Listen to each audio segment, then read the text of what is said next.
Hamish, how's the new role? Yeah, it's been good. A little bit more responsibility around the place, which is nice. Working really closely with Stewie Dew and Jacob Surgeon, particularly in the midfield group. But sort of overseeing our general play contest, a bit of long down the line stuff, having a look at a bit of stoppage stuff that we're doing, and then some opposition analysis, which will come over the next sort of 3 or 4 weeks as we get a bit closer to game. So there's a little bit there, but it's been great. I've been really enjoying it so far. Given it's a new role, is it the sort of thing you can kind of make your own and define what it is a little bit as well? Look, in a sense, definitely Kari's allowed me the freedom to come with my own ideas and educate the game plan or parts of the game plan that I own the way I want to, which is great. But he's obviously got some thoughts and ideas around, particularly the contest part of the game as well. But I think that's the beauty about the coaching group that we've got at the moment. It's very collaborative. Everyone's open to everyone else's ideas, and I'm happy to sort of own that part of the game plan. How did it actually transpire? Because I think initially Reva was meant to be doing that. That's right. So yeah. In terms of your perspective on how it sort of unfolded? Yeah, look, I'd pretty much gotten my head around coaching the Magpies again for the upcoming season. I was going to change my development coaching role from the defensive group into the midfield group. So that was a slight change that was going to be coming for this season. But yeah, obviously the stuff with Goldie getting poached by Collingwood all sort of came about pretty quickly. As you mentioned, Darren Reeves was going to be the man for this role, but had to sort of adjust some things on the fly, and I sort of found myself in the position. So Kari gave me the call. He said, "Mate, do you want to step up into the role?" And I said, "Yeah, absolutely." So super appreciative of the club for the opportunity and having the trust, I guess, to step into the role. And yeah, I've really enjoyed it so far. How different does it feel that you're one of the very few familiar faces from around here? There's a lot of fresh faces in terms of the coaching panel. Yeah, I think it's been great. Like, I suppose you don't know what you don't know until there is a bit of a change. And the beauty about what we've been able to do this season so far is bringing in a whole heap of experiences from other clubs. There'd be 30 to 40 years worth of AFL coaching experience that's come into the building with different experiences. And for a young coach like me who's still developing and finding my way, it's incredible to be surrounded by those types of people. So, as I mentioned, working really closely with Dewey. Colo comes in with tons of experience from Hawthorn, and sort of got that relationship with him from playing underneath him at West Adelaide a long time ago.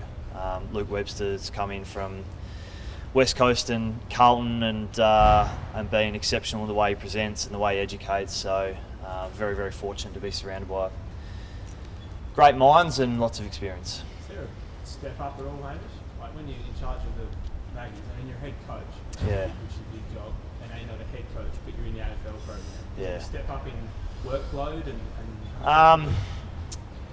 Look, I think in terms of a workload perspective, that basically the nights that I was spending out with the Magpies, a couple of nights a week, is now essentially being filled by watching a bit more of the AFL training sessions in a bit more depth, and then having to organise presentations and a bit of education and stuff. So that's probably where the change has come. There's certainly more onus on me to educate the group and present in front of the group, and to run some more training drills, which I'm becoming more and more comfortable doing. Can you talk about the benefits of, you're a Port man, played here, never really left here, and Yep. Travis, for example, finishes and then goes and has a job somewhere else. A lot of Yep. people, they want a new environment. Yeah. You having been in this environment for such a long time, benefits or disadvantages of that?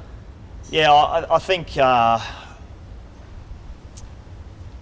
any assistant coach that has spent enough time within the AFL system, like, chances are you're going to have to relocate or do something different at some point in time. Dewey, Kari's done it. Colo a couple of times, and lots of coaches I've had previously as well. So I guess that thought has crossed my mind. I've had certain conversations around that, but for where I'm at with my life, my personal life, with my young family that I've got, to be able to stay here and then have the new coaches come in with all their different experiences, I think has worked out absolutely perfectly for me from a personal point of view. How different is the coaching philosophy of Ken, which you've seen, and now Josh? Like, is there going to be a real noticeable change, do you think, on field? There's definitely been a lot of change in some of the methods and the processes behind the scenes that we're going about as coaches. On field, yeah, there'll be a noticeable change, particularly in the way we defend, I think, as a group. I think it's been mentioned once or twice previously as well in recent weeks that there's going to be a little bit more freedom and flexibility with what we're doing in offence. Now, that's not to say that there's no plan around that, but guys are just going to have a few more choices with ball in hand. So there'll be what we hope will be some noticeable change for the better, which again creates a great freshness for the playing group. Hamish, Jason, Vaughan Francis back out there today doing some drills. It's a pretty good sign towards his recovery. Yeah, it's it's been great for Horny to have spent sort of 2 or 3 training drills out on the track with us today. He's done a fair bit of work in rehab over the last couple of months. It's not a place that he particularly enjoys being in rehab, nor does anyone for that matter, but Horny does his best work out on the track, so it was nice to see him involved in some training today, and he'll build nicely to towards the pre-season games in the coming weeks. You said more freedom potentially with ball in hand. Do you expect that to mean more attacking? Not necessarily more attacking. I think we'll be attacking enough at the right times, but being a little bit smarter about where we play, about where we can take the ball at any given moment. We've had a lot of emphasis over the last few years about taking the ball through the corridor, which comes with a lot of risk.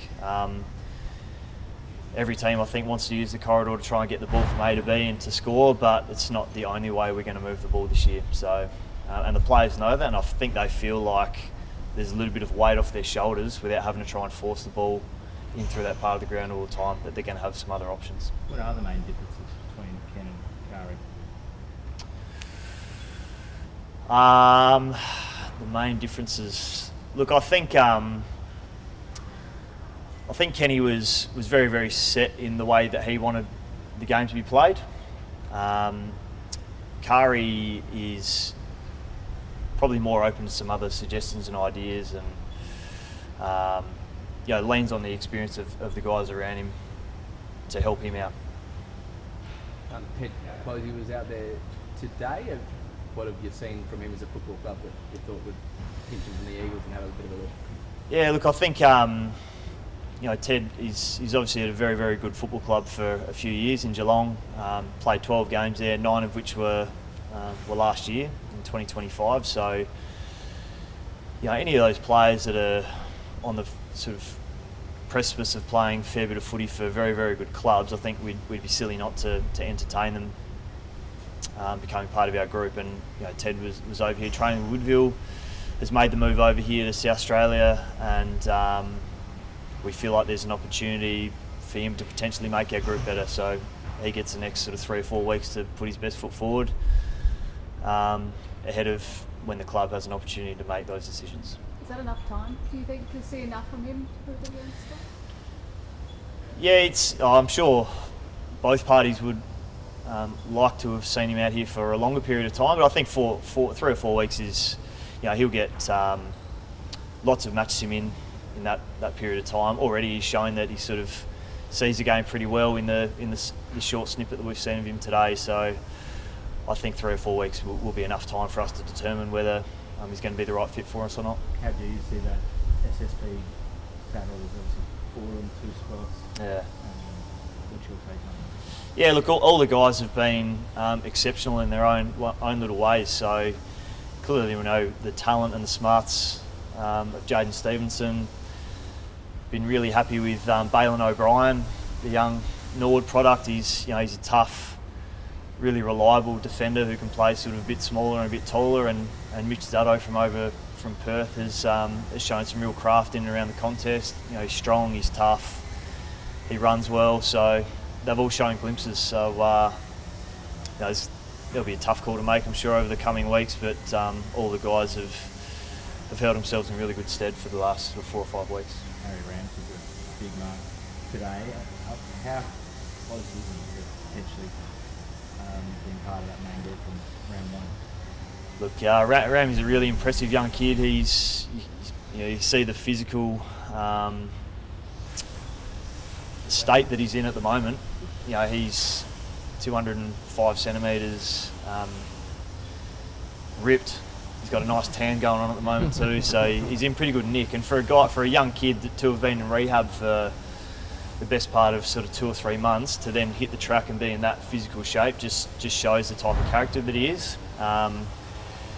He's got really good footy IQ, and he's capable of defending well and taking a good inset mark for us. So, if he continues on the right track, there's no doubt that he'll be in the frame for round one, and hopefully for his sake and our sake, a permanent part of what we're doing going forward. I know you're not looking after the back line, but have you worked with Todd at all in terms of helping him transition to another part of the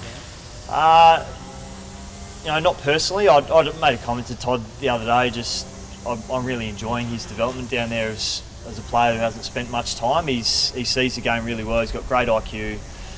Clearly uses the ball well for a big fella too. So I just made a comment to him the other day saying that I'm loving what he's doing down there. He's getting plenty of support from Luke Webster and Cam Sutcliffe in terms of his development as a defender, and he's got great experience around him with Alir and Asava and these guys as well, who he's got super relationships with. So I think it's some really promising signs from Todd back there as well.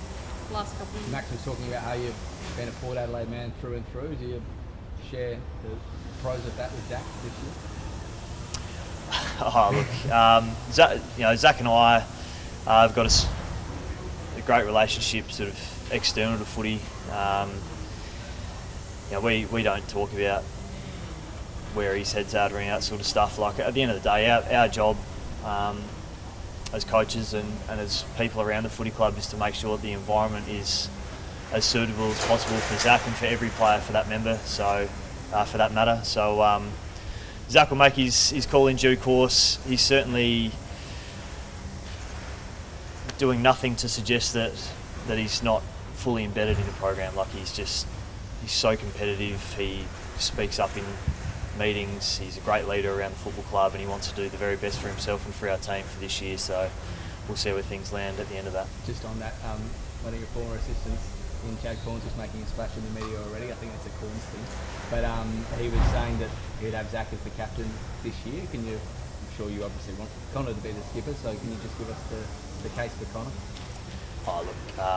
I think we've seen Connor's growth as a captain of this football club over the last 2 or 3 years, and his performance is exceptional week in, week out.